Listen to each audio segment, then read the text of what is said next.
IPL 18வது season ஆரம்பிச்சு சூப்பரா எல்லா போட்டியும் நடந்துட்டுருக்கு. 10 அணிகள் களத்துல இறங்கியிருக்காங்க.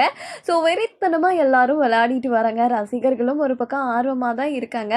இந்த நிலையில எல்லாரும் எதிர்பார்த்த அந்த ஒரு நாள் அப்படின்ற மாதிரி 28ஆம் தேதி சென்னை சூப்பர் கிங்ஸ் அணிக்கும் ஆர்சிபி அணிக்கும் போட்டி வந்து நடந்துச்சு.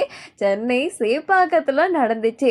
16 வருடங்கள் ஆகிருச்சு. ஆர்சிபி அணி வந்துட்டு சென்னை அணியை சேப்பாக்கத்தில் தோக்கடிச்சு அப்படின்றது எல்லாருக்குமே தெரியும்.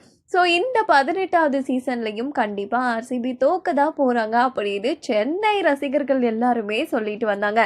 சேப்பாக்கத்தில் ஸ்டேடியம் ஃபுல்லாகவே சென்னை ரசிகர்கள் தான் அப்படின்னு சொல்லணும்.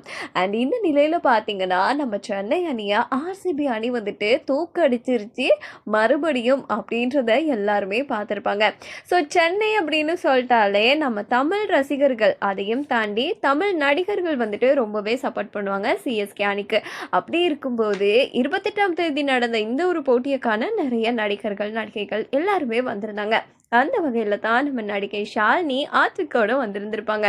ஸோ அவங்க வந்துட்டு சென்னை அணி தோத்ததை நினச்சி ஒரு மாதிரி ரியாக்ஷன் வந்துட்டு கொடுத்துருக்காங்க. அதுதான் இணையதளத்தில் வந்துட்டு வைரலாக போய்கிட்டுருக்கு.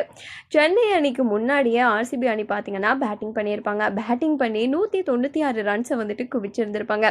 அப்படி இருக்கும்போது சென்னை அணி 2வதாக பேட்டிங் பண்ண வந்தாலும் அவங்களுக்கு சராமாரியாக அடுத்தடுத்து விக்கெட்ஸ் வந்துட்டு விழ ஆரம்பிச்சிச்சு.